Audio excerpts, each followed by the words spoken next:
Here's Sims. It's a good serve this from Southampton. They could finish the job here. It's Shane Long, and he has done it! Just a minute to play. Plus stoppage time. Here's Letizia! Who better to say farewell than one of the finest players ever to wear the red and white?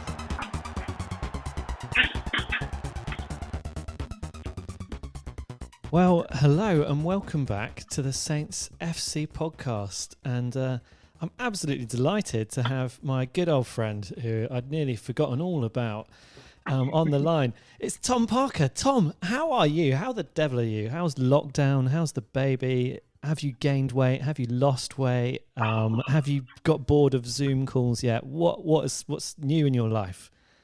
What's new in my life? Baby's amazing. That's the most important thing. Yeah, she's fantastic. Beatrice, absolutely wonderful. I think I've gained a little bit of weight. I've definitely gained more hair on my head and in my beard. But I'm enjoying it. I think I've had a wonderful time with Beatrice, and I've had a really nice time at home. And yeah, and I don't think I'll be going into an office anytime soon for months and months and months. So this is it now. Got to get used to it. And everything's different, and football's definitely going to be very different. Yeah, it's going to be weird as well. I mean, again, kind of like you, the hair has got a lot longer. The moustache has now been replaced by a full beard. I was kind of intending of going for a ZZ Top sort of thing, but basically I did a kind of a work call, an all staff presentation, and then on Twitter I got compared to what's the really hairy character out of Star Wars? Chewbacca. Chewbacca, yeah. So anyway, I've now kind of started doing a little bit more grooming, but we're on our way there. And then I was getting some unfavourable comparisons to Tom Hanks' character in Castaway. Oh really? Was that from your good lady wife? My boss. I knew I had a problem when my boss started doing it, so I knew I had to take drastic steps to. Yeah, and also I guess kind of since the last, I suppose in some ways the lockdown's been quite convenient for me, because I was thinking kind of in the build up, because my wife was pregnant back when we last did a podcast like this. I was thinking, I'm going to want to take some paternity leave from the podcast. How are we going to do that? Is Tom going to be able to record it? We're going to have to draft in someone else. And then of course the lockdown happened and I didn't have to worry about it. And I've had loads of paternity leave from the podcast anyway. So how are you enjoying it, John? Yeah, good. He slept until 5:30 this morning last night. So that's the longest sleep we've had. So that was pretty amazing. It did kind of mean that we woke up completely dazed and confused. Panicking, I imagine, as well. Yeah, you're kind of like, well, what's just happened? But actually, the best thing has been my first child is now back at school and not having to try and do homeschooling at the same time as trying to have to do work and help out with the baby and help my wife and all of that. That has definitely made life easier. So yeah, we're in a okay place at the moment, although I am starting to have to go back into work now, Tom, because I've got to get the university campus ready for students to come in September. So you're going back in, are you, John? Yeah, just once a week at this point. But all the people who kind of are essential workers at the university who have been on campus the whole time, because we've still got some students there. We've also rented out rooms to the NHS, so we've got kind of a skeleton crew on site, and they're all kind of in my department. So yeah, we're trying to work it out, trying to redo our classrooms and lecture theatres with 2 metre social distancing, creating kind of outdoor learning spaces and all sorts of fun stuff. Well, John, if anyone can do this, you can definitely do this. Yeah, I mean, it's a lot to get your head around, and it's making me think, about the Premier League and how they can do it. And it's interesting because there's more government guidance on how you bring back elite sport than there is on how you run universities, which obviously, the student population in the UK is about 2 million people. Anyway, let's not get into the performance of the government, because that could be a much longer podcast than we would intend to, and probably a much more boring podcast than any of our listeners would care to. And someone else is probably doing that one, aren't they? Yeah, I think that one's probably out there. But just the idea of making a Premier League match COVID secure, as we're kind of talking about it in the university sector, it's weird. Football is going to be very, very weird on Friday when Saints take the pitch again against Norwich City at Carrow Road. It's not going to be the same, is it, Tom? Well, Norwich City with a player who tested positive for coronavirus. Yeah, and I saw it today. So it's like some sort of nightmarish hellscape, isn't it? Where there's some stuff that's good, so no crowding round and no upfront remonstration with the referee. Good. Should have introduced that rule years ago. Like, absolutely brilliant. Then there's this horrible one, no spitting. Kind of get behind that, but these are elite athletes. And then there's this horrible one if they're going to designate a celebration camera. You heard about this, John? No. So, footballers obviously, like, I'm looking at Dele Alli here and that guy who I hate, Jesse Lingard. His name escaped. Jesse Lingard. I can't stand him so much. But, they'll do their stupid dances. Yeah. And now, so in the league, rather than kind of get players they're worried about players congregating when they score. So instead, they'll delegate like a celebration camera close to the goal. So if you score, you can go to the celebration camera and kind of celebrate in front of a designated camera. It sounds awful, doesn't it? Yeah, I mean, it's kind of the worst. It's the worst thing that you can imagine, because one of my fears about this kind of new world Premier League is that some of the things that are going to make it so cheesy are probably almost certainly going to stick. And I bet you celebration cam is going to be one of those things. You'll never see Jesse Lingard, celebrating in front of the fans or the or with his teammates ever again. He's just going to run over to the TV audience and do his little well orchestrated dance. His little Fortnite dance, or whatever it is. Yeah, I don't know. I agree with you, and I think the horrible thing is that you look at that list of 4 things. And the things they definitely should stop: crowding round and closely remonstrating with the referee. They definitely won't stop that. They definitely will keep that, and also keep celebration cam, whatever disgusting name they call it. But yeah, it's going to be so weird, isn't it? And I think who knows what it will really be like. The stuff I've seen from Germany just appears to look like sort of pre-season friendlies, practice matches. Yeah, I definitely agree with you that. So I kind of tuned in for first weekend, and it was Borussia Dortmund playing, and obviously they're famous for the big kind of fan wall and the huge terrace that they have at the end of the pitch, and the atmosphere is electric. And it was just so weird. It was so depressing. I mean, the standard of play was kind of quite good, apart from the opposition goalkeeper. But I couldn't get excited about it, Tom. But did you see Juventus when Juventus played AC Milan the other night, and they had Juventus got a penalty, and Cristiano Ronaldo hit the inside of the post and it bounced out. But Juventus or AC Milan, I can't remember where it was, played the sound that they're meant to play when someone scores. So it's just all, and then someone got sent off 10 seconds later, which was hilarious. But it's all very weird, isn't it? And I think as a football fan who, I won't pretend to go to as many Saints games as many of our listeners, but you do get the feeling that the fans have almost been a bit of an inconvenience to the Premier League, and certainly to some of the clubs. And the way Saints have treated the home fans over the years, both in sort of how they've played and in terms of season ticket prices, and that the worst 2 words in Southampton football, which is the match day experience, it's peeved off a lot of people. And I think the irony is that football without fans in the stadium is actually going to come across pretty boring, isn't it? Particularly now in a league where, let's face it, it's a cakewalk, isn't it, as to who's going to win it? Yeah. I mean, the competition's already over. I guess the only really interesting parts are kind of who's going to get relegated, who's going to get into Europe. Saints will probably manage to avoid both of those, or at least I certainly hope they avoid the relegation battle. And it is funny about this kind of like the piped in fan noise. And the other thing is the digital fan wall. So, Tom, I don't know if you've submitted a photograph of yourself. I didn't get around to doing this. I should have done it, and I'm kind of annoyed. I should have done one for Beatrice. I mean, I took my inspiration from Stuart Armstrong and his missus celebrating, I think it was his birthday, with a glass of champagne in their dressing gowns. And I found what a man. I mean, he looks like he's living his best life, doesn't he? I mean, if that was obviously I need to choose my words carefully here, but if that was your girlfriend, you'd also be living your best life, wouldn't you, John? Living in Winchester, being a professional footballer, looking like Stuart Armstrong, but also playing like Stuart Armstrong, because I mean, the last live game that I got to go to, and God knows how long it'll be before I get to go to another live game, was the Saints game at home to Aston Villa, where I got the pleasure of seeing Stuart Armstrong's really quite wonderful 95th minute goal against Villa to kind of wrap up the points for us.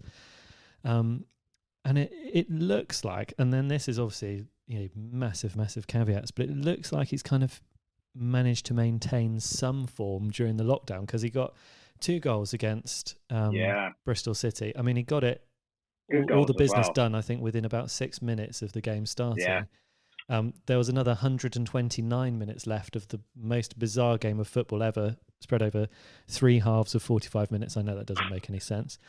But, that's very strange.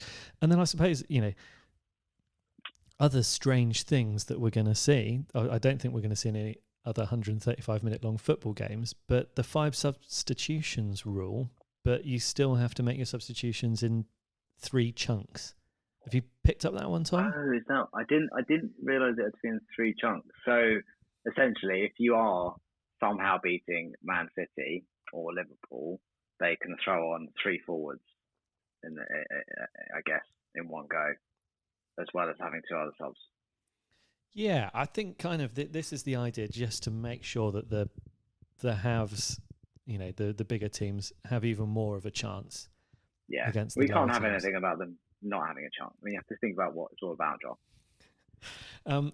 And actually, the funny thing is I think, and I haven't corroborated this with evidence or checked all the facts, but it certainly looks, and anecdotally it seems, that the kind of teams that you would expect to win a fixture are winning the fixtures. So the better teams tend to win, which happens normally anyway, but you're seeing less kind of upsets, which I can understand without the fans. You know, when sometimes as a fan base you feel like you can get on the opposition players and you can create the atmosphere that boosts your players, especially when you have a really good away following.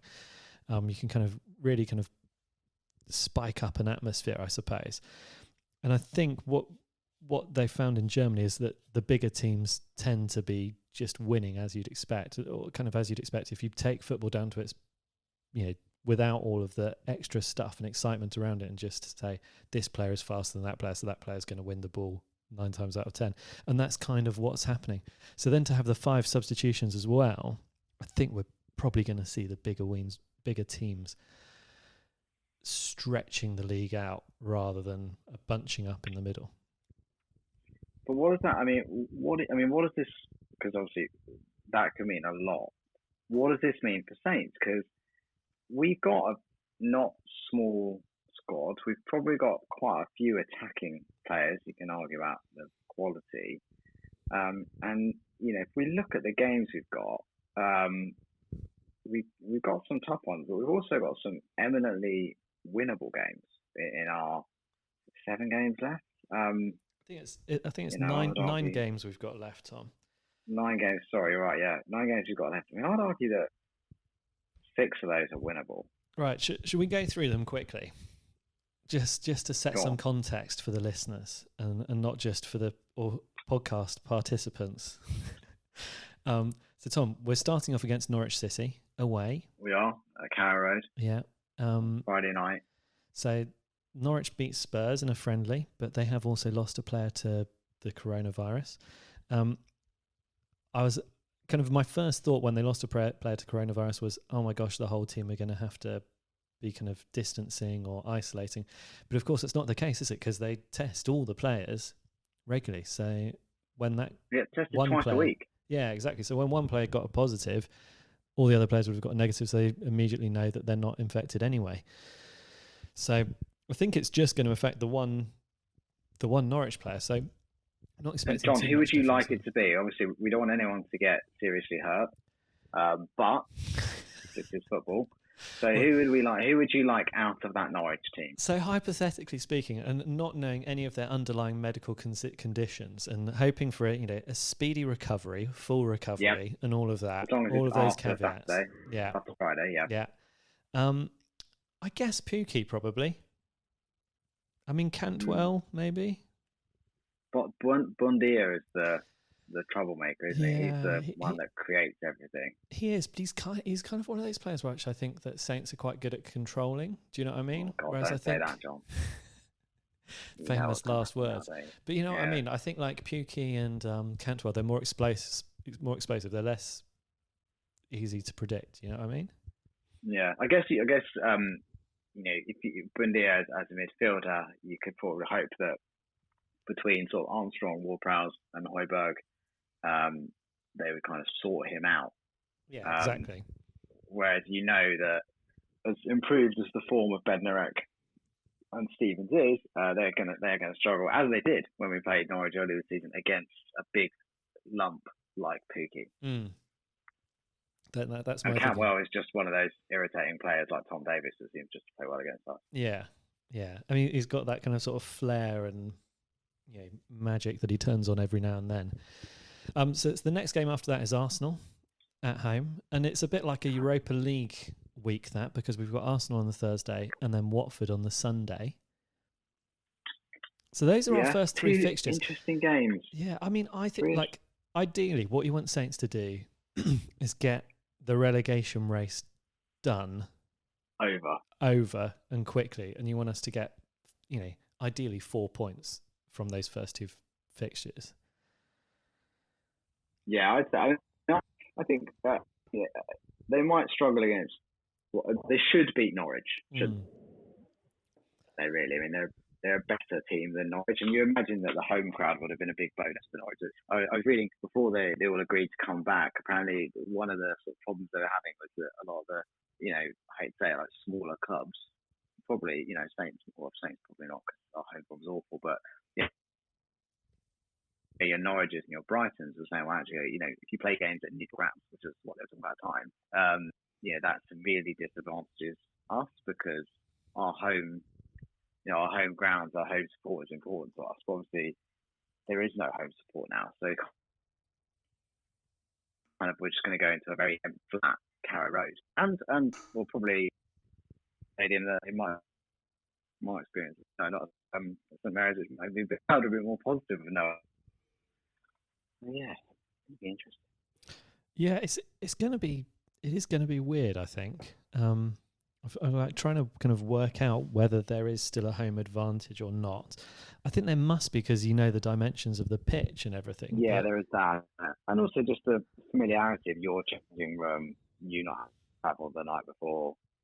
But yeah, I think that out of those three games, I if Saints could get, this is massive, I think 7 points. That should see the end of the relegation battle, shouldn't it? Because we're already 7 points ahead.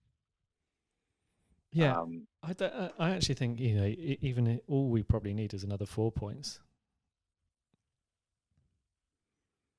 Is that controversial? We're on 34, 38. I reckon will be enough. I mean, that'll be pretty. Maybe towards the end of the season. I mean, it would be a very Saints thing, wouldn't it, to still get relegated? Very, very Southampton. But yeah, the fixtures are interesting because after that, John, there are some hard games. I mean, Arsenal at home is not going to be a walk in the park, is it? But then, we should have taken 3 points at the Emirates earlier this season. Yeah. Yeah. I don't know. Then what? So after that, it gets a little bit more tricky. So we have Manchester City at home, which I don't anticipate we'll get anything from. We've got Everton away, which I think, yeah, who knows. Then we've got Manchester United away. Then we finish with Brighton at home, Bournemouth away, Sheffield United at home.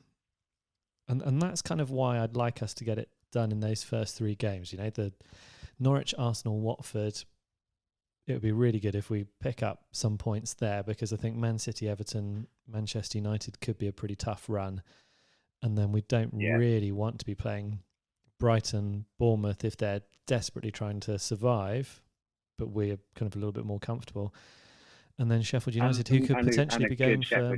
Yeah, I mean, they could be going for Champions League or Europa League positions, Sheffield United, so they could be quite fired up as well.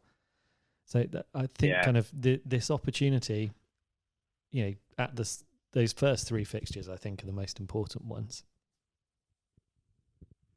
Yeah, I mean, it will be fascinating because obviously you've got to worry about the players' fitness.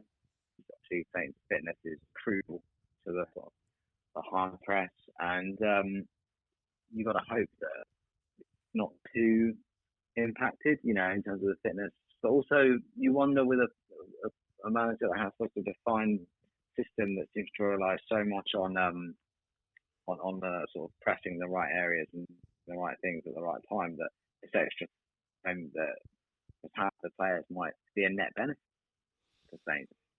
Yeah, I was wondering this because when we came back from that international break in November, we definitely came back stronger, didn't we? So I think the first game was that was the beginning. That was the beginning, wasn't it, of the fight back? Yeah, exactly. And yeah, we got 6 victories out of about 10 games, I think, after that international break. But then this break has been a little bit different because it's not like he's been able to work with the players all that much. You know, since it wasn't that long ago that players started returning to training. And it seems that Ralph Hasenhüttl's written a book during lockdown, a kind of guidebook for how Southampton should play from the academy upwards. So he's certainly been busy, but I don't know how much time he's had with the players. But you'd hope that he would have had an opportunity to impress upon them even more, you know, the style that he wants. And, you know, hopefully that will be a good thing, because our form going into lockdown was dreadful, Tom. Do you remember it? Yeah, it was. I mean, I was at the Newcastle. Well, yeah, I was at the Newcastle game, and it was terrible. I mean, Saints never really were in it. I sort of flattered to deceive a bit, and obviously then we just didn't recover from being sent off. We just couldn't get over that. Like 26 minutes into the game, was it? I think 23 minutes into the game, and I think there was a sense of kind of outrage amongst the fans because it didn't look much, but when you actually saw it back, it was a really nasty challenge. And obviously that means it's not for just for 1 game or 3 games. I can't work it out. But yeah, you know, it was really poor, and I think you know, we didn't look really at the races. Alex McCarthy looked pretty good. Yeah, we looked very, and we were just outdone by the one sort of really talented player. Newcastle had the one player that you have to really keep an eye on. Was Alan Maximilian, and we fell asleep. You know, with a long ball over the top, and we fell asleep, and you know, it was horrible.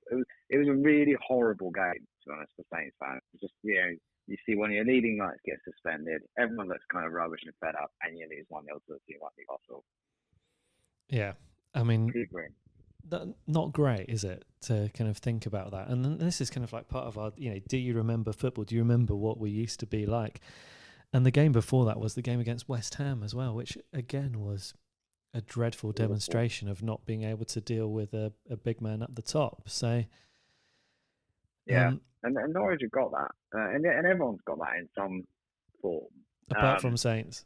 But yeah, it was a terrible, apart from Saints, but it was a terrible run we were on, a weird run. Yeah, and it's weird because they do the hard stuff, don't they, Saints? They do the hard, and then they come up against, you know, Newcastle home, or Burnley at home, or West Ham away, and they just come totally unstuck. Very strange. Like, just the lack of consistency is absolutely insane. And Tom, do you reckon that there's some sort of exercise that Ralph would have had Bednarek and Jack Stevens doing during lockdown? Do you think he sent them some sort of device where they could just practice heading back, long balls, or kind of trotting backwards and watching how do you practice for that sort of stuff when you're kind of cooped up at home? Yeah, but international Premier League footballers on 40, 50 grand a week have to get trained to get the basics right. I mean, with Valerie, the thing he did against Alan, he knows, he must know, he must train all week and know that that's your guy. He's going to play on your shoulder. That's your guy. And he just was totally shell shocked by it. I mean, I was listening to Kyle Anker on the Athletics podcast. They're doing a series on each. Have you listened to that Saints, John? Yeah. Yeah, and his point was that maybe Ralph might be able to get clearer instructions to the players. Without the din of St Mary's. Without the crowd, yeah. So it's very tricky, isn't it? I don't know. They just look really poor, really, really poor against Newcastle. Hopefully they won't carry that into the next round of games. They just simply can't, because we're not safe, not by any means. And I think form does go out the window, doesn't it? Because Arsenal in good form, Manchester United in good form. They're two teams that we've got to play. Norwich obviously not in great form because they're right at the bottom of the table. So all of that goes out the window. And in theory, a manager with a good, clear playing instructions, a team that's able to execute those, and good fit players should be able to. The better team should win, I think, in these circumstances. And I suppose to kind of take the positive side of things, obviously we can chuck our bad form out the window and hopefully hit the ground running. But also, I think we've got Nathan Redmond back, Tom, which I think is the difference, isn't it? He's the one player we've got that can do something really extraordinary, I think. Yeah, and we missed him against Newcastle. But yeah, he's back. I'm looking at the squad here. Sam McQueen, do you remember Sam McQueen? Yeah. God. But yeah, I mean, I think the problem we've got as well is, we are weak, aren't we? We're weak centre backs, and we still don't have a right back. I mean, John, I don't know what you think about Carl Walker-Peters, but he doesn't in a defensively weak team. I'm not sure. With centre backs that are prone to the odd error, I'm not sure Carl Walker-Peters is the right back you want. I've got to be honest, Tom. I don't know enough about Carl Walker-Peters to actually tell you whether he is decent enough or not. I literally have no idea. I can see that we're not going to. Quite shell shocked against Burnley, didn't he? Though. Yeah, but he hasn't played. He hasn't played much football though, has he? Like career-wise, true. He's not played much football. There's a fascinating stat about him, isn't it? That he's like 22 years old and he's only ever played, including like Premier League 2 games for Tottenham. He's only ever played like 40 games of football.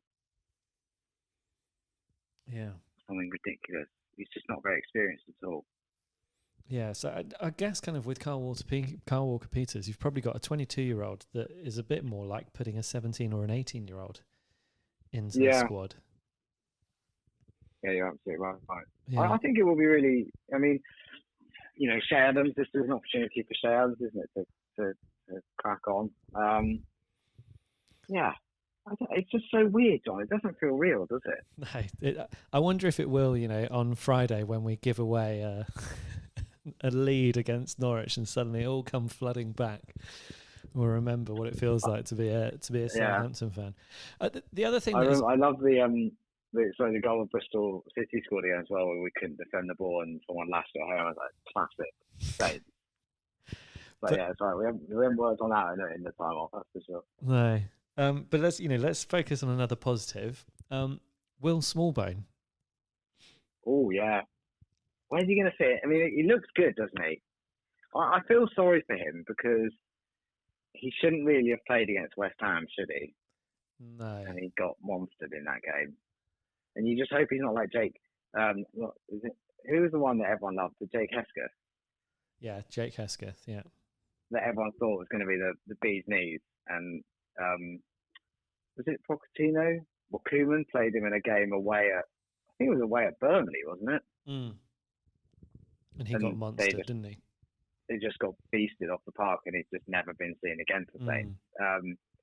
I hope that don't happen. I mean, Smallbone does. I mean, his assist and his sort of intricate build-up play for that very nice Joe Armstrong goal was a delight to see. But where does he fit in? I guess is the question, isn't it? Yeah. Well, I mean, maybe the right back answer is James Ward-Prowse, and Will Smallbone goes into midfield. Obviously, we pretty much know that Pierre-Emile Højbjerg's going to be off at the end of the season as well. Yeah. So I guess having options in midfield is a good thing. But he was on from the start, and I imagine that first 11 that Ralph played in the first 45 minutes is going to be the one that he's likely to be starting with against Norwich. So who is that? So that's McCarthy, Bertrand, Bednarek, Stevens, Ward-Prowse. Let me get up the Tom. You've thrown us under the bus there because I need to get up. I need to get the info up for that one. But Obafemi was in that team, obviously. Yeah. Yeah, which is interesting. Yeah. Obviously, Danny Ings, Stuart Armstrong. Trying to find out here, was Pierre-Emile starting? So here we go. For the first 45, McCarthy, Danso, Vestergaard, Bertrand, Højbjerg, Ward-Prowse, Smallbone, Armstrong, Redmond, Ings. Right, I've totally changed my mind. He's clearly not starting with that. I mean, I hope he doesn't start with Danso because it's nice for guys he does look out of his depth at this level at the moment. Yeah, Vestergaard again. I mean, you could imagine Stevens coming in for Vestergaard. Bertrand obviously coming out left back. Probably, you're right, Ward-Prowse dropping to right back. Yeah. And then I don't know. Maybe that is going to be the starting lineup. I mean, it would surprise me to have Danso and Vestergaard starting in the centre back pairing. Who knows? Isn't that like the worst thing you could possibly imagine? Danso and Vestergaard together. Yeah, I mean, they also started the second 45, and then we saw Stevens and Bednarek together with Valerie and Walker-Peters. I mean, I'm out. I mean, I think there's part of me thinks play players in their position, but I do think after the night there that Valerie had against Newcastle, and obviously there's all sorts of things being said about Valerie. You don't know where his head's at. And obviously was very, very ill with glandular fever, and that could take months and months and months to get back from. Yeah. And so Tom, here's a name. Right. Have you heard of Jankovic? No, he played, didn't he? He did. In this game, or did he? And who is he? Because I like to think I know a bit about the stuff, but I don't know who Jankovic is. And I remember seeing it. I was like, when it's like in a pre-season friendly when you see a trialist come in, you're like, it's really exciting. That third team had some real sort of wild guns, didn't it? With Teller in it as well. But who is Jankovic? Tell me. Say, born in Switzerland on Christmas Day 2001. Oh, is he the mustard one that we signed a year or two ago? And everyone's very excited about. Well, he's only 18 years old. I think we did sign him 2 years ago. He's played at every level for the Switzerland since the under-16s to up through to under-19s. And we signed him for £1.62 million apparently from Servette under-18 side. And I don't know, he's played 12 games in the Premier League too. At 18, I mean, that is... Yeah. Yeah. I don't know. I mean, I don't know. We're also not talking at all about Romeo. And obviously, if we want someone to get to foul and get a yellow card, you need to have Romeo in the Premier League. Yeah, Romeo also was in that last 45 minutes, as was Boufal, Che Adams, Teller, we've not seen much of. Yeah. So, yeah, Tom, I mean, it's so hard to predict, isn't it? But I guess kind of with the 5 substitutes, maybe Ralph Hasenhüttl has kind of spread his view of the squad a little bit more, because it feels like he had kind of quite a small, tight group of players, but perhaps he's starting to look a little bit wider, thinking about those extra players that you're going to have on the bench and you could potentially use. I think we've got a lot of players that need a good game, don't they? I mean, if I look at Boufal, he sort of seems to divide the Saints fans, doesn't he? Like, cleave them in two. Some people think he's like a Diego Maradona genius. Other people like me think he's a show pony that has no end product. Where do you stand on that, John? I guess somewhere in the middle, probably sitting on the fence. Like he clearly has buckets of talent, and he sometimes puts a shift in, but I think he's so unused to putting a shift in. I imagine he probably cruised through youth teams and early career just through talent alone, and never really had to, work hard. Do you see what I mean? Yeah, you're probably right. Which is odd, because I think Ralph Hasenhüttl is very much you're going to work really hard.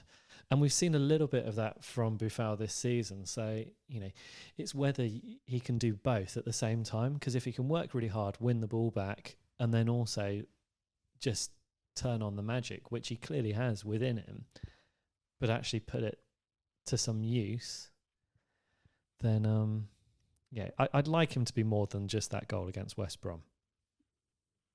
Yeah. Yeah. I don't know. For me, he just drives me absolutely mad. I remember the Arsenal game we went to earlier this season, John, and, just has those chances towards the end, doesn't he? And you just put the ball in the back of the net and he doesn't. I don't know. Yeah, well, I mean, maybe he'll have his chance for redemption next Thursday. Yeah. I mean, it'll be fun. It's going to be so weird. It doesn't quite feel real.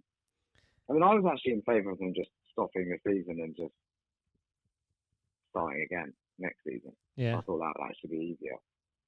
I mean, it's definitely easy to say that when you're out of the relegation position. I'm sure Norwich will have anything else to say about it. Yeah. And Liverpool. But yeah, it's just going to be so weird. I think you're going to see a lot of very strange things. It's going to be a bit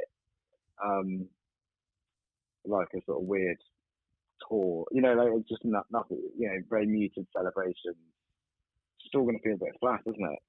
Yeah. I mean, do we know if they're going to be piping in audio for the games at St Mary's? I don't know if they've said. Yeah. I think they've been quite... I mean, how would you capture that audience? Because St Mary's sometimes can be brilliant, sometimes, Tom, it can be pretty dire. Yeah. I mean, do you think the DJ groan, is going to be there? The groan song. He's going to have a mix of all these different things, and it'll be like, Pierre-Emile Højbjerg makes a sideways pass, and then you just like that bloke from the chapel shouting, "Why are you passing it there, you idiot?" Press that button, come up. Just score a goal. I don't understand why are they not scored. Come on, mush. I think they're trying. Yeah. I think they're trying. But yeah, it does. I don't know. I think I wonder if it could be a net positive for Saints, to be honest, without the crowd, which is a horrible thing to say. But you do wonder if it could be a net positive, because our home record is just so poor, isn't it? Yeah, I've been thinking about this, because I think it's kind of hard to... I don't think I could possibly blame the fans for Southampton's home form, but there is definitely an argument for it, because the way that we like to play football, you kind of almost... Like Ralph Hasenhüttl's perfect game is the opposition have more of the ball than you. You press, you win the ball, and you try and hit them in a few seconds after that changeover of possession.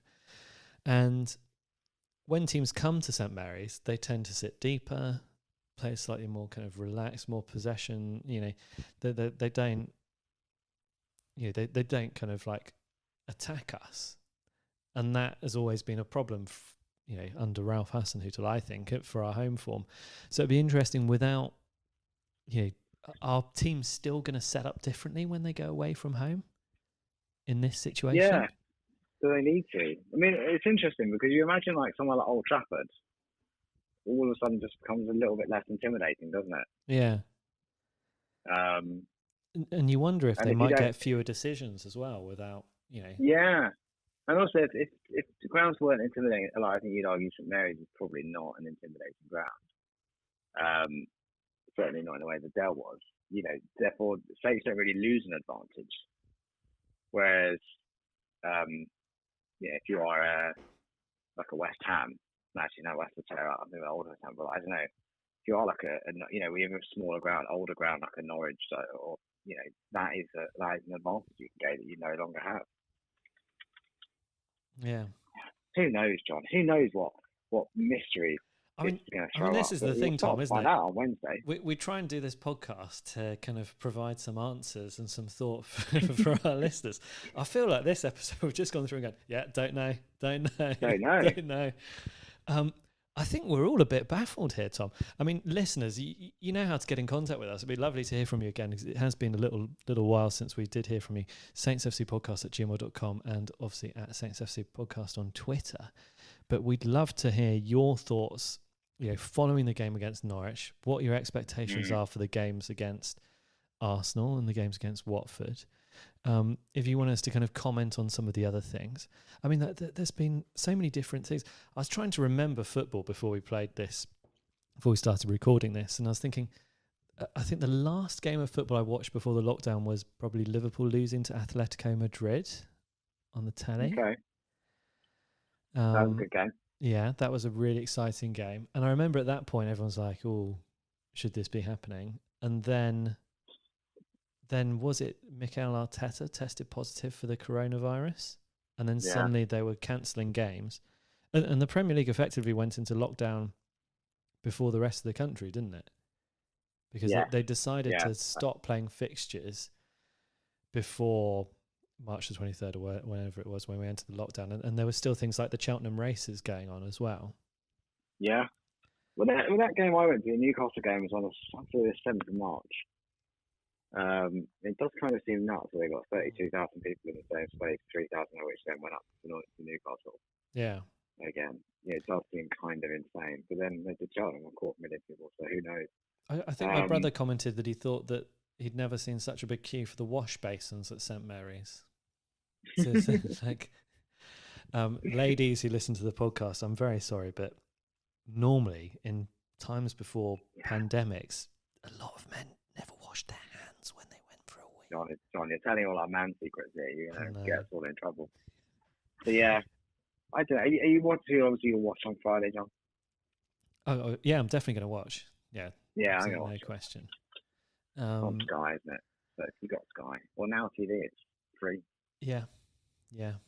Now TV is the way to go. There are obviously other illegal ways of watching football, which we certainly would not condone. Definitely not. Make sure you give your money to Rupert Murdoch. He thoroughly deserves it.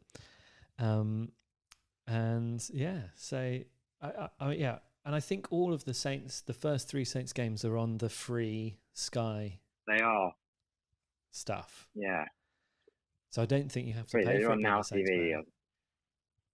No, you don't. But yeah, I mean, look, if we're going to be positive, let's be positive. 4-year deal for Ralph. Yeah. Are you excited about that, Tom? Are you excited? Do you have some trepidation? Yeah, I love Ralph. I love Ralph, and also he drives me mad because I think he's so good at his job. He's clearly really good at his job, but he just he does drive you a bit mad, doesn't he, with some of the decisions like the small bone against West Ham, or I don't know, or just I don't know if it's him or the players, but overall, I love Ralph. I think he's the best thing to happen to Saints probably since Koeman. It's not a contentious thing to say, and I think the players clearly play for him. And I think it's a great redemption story, isn't it? And football loves a story. And Ralph coming back from that game in October to then get a 4-year deal, 8 months later, is a great redemption story. And I think also you just have to be realistic and pragmatic, don't you? Saints are never going to get another, are not going to get another manager like Ralph, are they? Right now, you're going to end up with one of the usual suspects. So after some of the dross they've had, Hughes, Pellegrino, you've got to be grateful for someone like Ralph. Also the passion and at least he cares, doesn't he? This like Hughes, you just felt he was phoning it in, didn't you? Like, give me my paycheck. Yeah, I mean, if one person's going to manage to bring some atmosphere to St Mary's, do you think it's going to be Ralph? Are we going to hear his kind of cheering and shouting from the sidelines? Because he certainly gets involved, doesn't he? And I think that is one of the most refreshing things as a fan watching it, is we haven't had that. I mean, I don't know if Pellegrino ever had cause for celebration in the entire time that he was a Southampton manager. And the only time I gave up, didn't he, Pellegrino? I felt, it was like he gave up. Whereas Ralph, you get the feeling he just digs in harder. Mm. Should I play devil's advocate here? The only problem I can see with Ralph, I think, is maybe he's too one-dimensional. Yes, I agree. And he's going to have to learn to have a plan B and a plan C, because I think we've seen it before, haven't we? A team comes up, they have a new way of playing, and then other teams get used to it, and then suddenly that advantage that you've had over everyone diminishes. And also, I think we've not really seen that full advantage from the kind of like Ralph way of playing yet either. So I don't think... It's weird. I don't think we've seen full Ralph ball yet.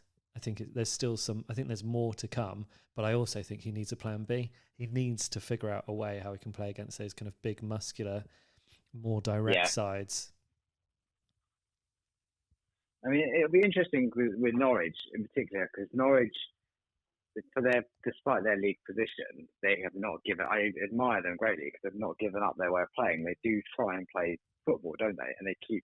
I remember when they were 2-0 down against Saints, which was one of the games of I think about 6 or 10 wins you were talking about earlier, John. It was clear that Norwich, they were like, no, we've got a way of playing. We're just going to keep doing it. And I do admire that. But you'd hope also that kind of plays into Ralph's hands a little bit, because they're less prone to go route one, which obviously is where we struggle. Yeah.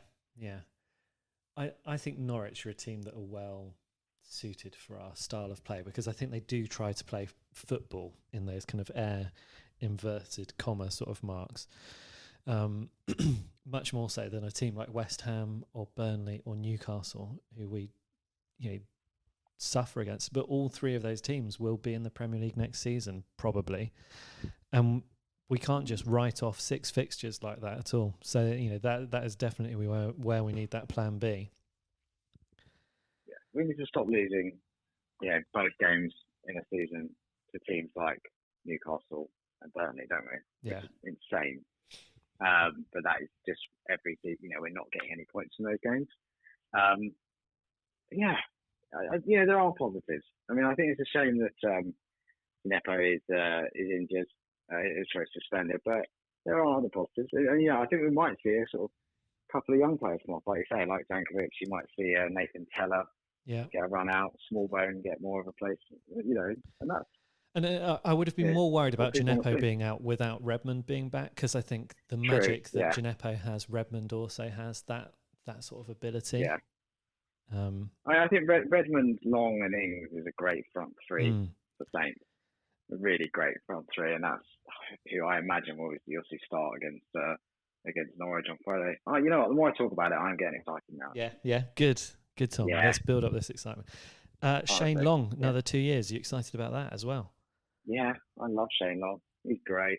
He's just and also you can imagine with Shane Long, like someone like Dan Ings goes, like when he sees that he's playing with Shane Long, it's like, I can score today. Yeah, I can score because I've got this bloke who is going to do everything he could possibly do in his power to give me a chance. bloody love. I think it's a great bit of business for Saints. I really do. I think he's got his critics, but I think it's quite an old-fashioned thing to criticise Shane Long. And I don't want to be insulting to people who don't rate Shane Long, but I think it's almost like this attitude of he's a forward, he must score goals. Mm. And I don't think that's his thing, is it? The game is slightly different now, and I think a player like Shane Long can thrive because the game is more nuanced than that. Yeah, and he is a player that brings so much to the team in terms of work rate, commitment, and just being a general nightmare. I think if you go down to St Mary's and speak to the fans that are going to the games regularly, I don't think you'll find many that are anti Shane Long, as it were. So I think if you're kind of going, you watch him for a full 90 minutes, I think you can see the value of what he does. Not that he often actually plays the full 90 minutes, but you know, when you see him in person, you can see all the off the ball and off the camera stuff that he does. He does really well. He causes nightmare for defences, and you know, I think if you look at that Arsenal game after Norwich, he's the kind of player that Arsenal don't like playing against. You know, he's the kind of player that causes trouble. And I actually think the teams like Norwich and Watford are probably more equipped with dealing with players like Shane Long, although not within the first 7 seconds of games, if we remember from last season, Watford. Yeah, you're right, yeah. I wonder if he can beat that. I don't know. I mean, if you look at those first 2 games, they're actually a pretty soft first 3 games, aren't they? What, Norwich, Arsenal, Watford? Yeah. Yeah, I mean, I still don't really know what Arteta's Arsenal are yet, but I imagine they're going to be better. But then we've see. got unfinished business, haven't we, from that game earlier this season? Absolutely. Which was a real kick in the teeth. But I think there's that, and I think, you know, Watford will be fascinating because obviously they were gunning such a head of steam, and whether Pearson can bring that back. And obviously you've got players like Troy Deeney. I think he said he won't play. Yeah, I think he's got a young child who's not very well. Yeah. So, you know, fair enough, really. But that's great for Saints, isn't it? Because Troy Deeney is exactly the sort of player that we struggle against. Yeah. Yeah. And you know, who knows? This is the weird thing about this situation, isn't it? When you're ruling players out because of a family kind of health problem, but it's the world that we're in now, isn't it? You know, it's realistic. I mean, he said he doesn't want to play. Yeah, I mean, which I can totally understand. You know, I think if the government was advised that I should be shielding members of my household, I'm not going to want to go and run around, you know, and play a physical contact sport. And you look at Troy Deeney's game as well, and he's all about harassing defenders and goalkeepers and stuff like that. Exactly. You know, I totally understand his decision, but you're right. You know, the other side of that is that will be an advantage for Saints. Yeah. Who knows? I mean, I think if we're going to hit the ground running against Norwich and maybe get something from Arsenal, you'd hope that would be, you know, then that would hopefully see them through. Because I think you're exactly right. It's a sort of good run of first 3 games, difficult middle 3, and then the last 3 run, which is okay, but teams you actually don't really want to be playing because they'll be scrapping hard for 2 for relegation. And hopefully we won't. Yeah. So Tom, I think what I would love to, Ralph, is even if we don't do what we did last season, where we took off the gas. Do you remember after that Bournemouth game? Yeah. I mean, bad. Don't do that, Ralph. It would be nice to see us, you know, get the points, get the business done early, and then actually kick on. You know, not take the foot off the gas, but really kind of try and use the rest of the season for really implementing Ralph Ball and that sort of style and everything. Yeah, it's something like, you know, because they play well, they could finish, like 11th, 10th? Yeah, I guess kind of in theory. Which would represent a magnificent fight. All things considering where we were. So Tom, before we kind of wrap this podcast up, what things are you most looking forward to about Friday? What is it that you're hoping to see? And what sort of thing, what would you like to see from the last 9 games? Something that perhaps we haven't seen from Saints, or something just to remind you how much you love Saints, you know, that sort of thing. What would you like to see in those last 9 games, and what are you looking forward to seeing on Friday? I would like to see, and I think you touched on it earlier, like a proper Ralph ball, like proper. I like it, but the goal against Bristol City was great, wasn't it? Where the goalkeeper tried to play the ball out. I think it's Danny Ings' goal, and I'd love to see. Cause what I love about the press that the team play when it works is the absolute chaos it causes. You and I were that Arsenal game earlier this season. You could just see Arsenal just completely players like Louis just completely bamboozled by what to do. They was like forget. So that's what I'd like to see, and I'd also like to see the phasing out of players which I don't think have a long-term future at Saints, which is like your Vestergaard and your Boufals, and I'd like to see some of the exciting young players come through. Yeah, I suppose kind of getting those early results is going to be the key to unlocking that, isn't it? Yeah. And what about you, John? What are you fond of?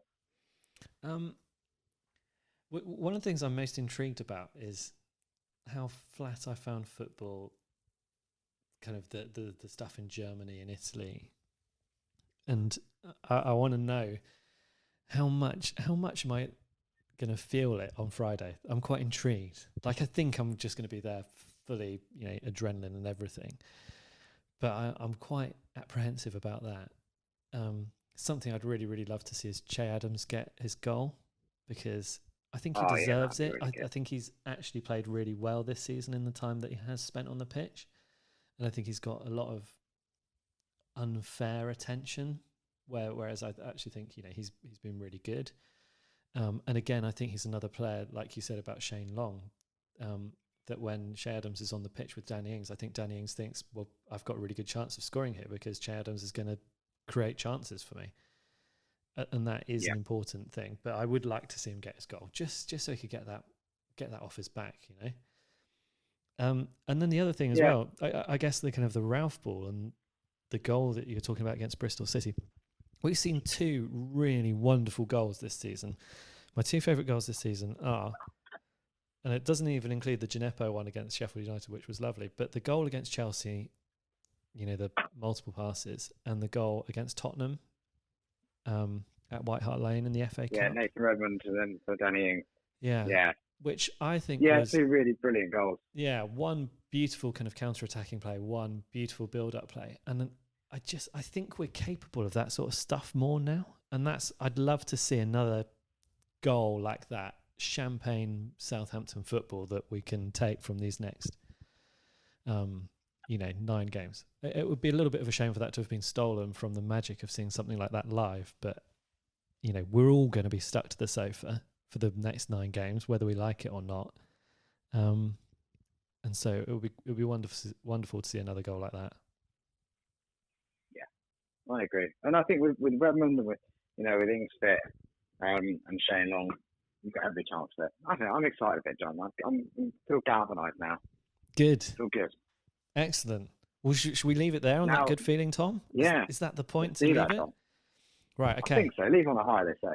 So, listeners, thank you very much for sticking with us. I think Tom and I have just about managed to muddle through this episode. Sorry that we didn't know the answer to lots of the questions that we asked ourselves, but I think more of that will come clear on Friday, so stick with us. I think we will be back next week. I think, why not? Definitely. We've had a long enough break, so look out for that. And email us as well, saintsfcpodcast@gmail.com, or send us a message on Twitter @saintsfcpodcast. Let us know what you think of the Premier League returning, what you think the players are going to do, what you find exciting about Friday, what you find desperately depressing, and what you're thinking about the upcoming fixtures and the rest of the season, because we want to hear from you.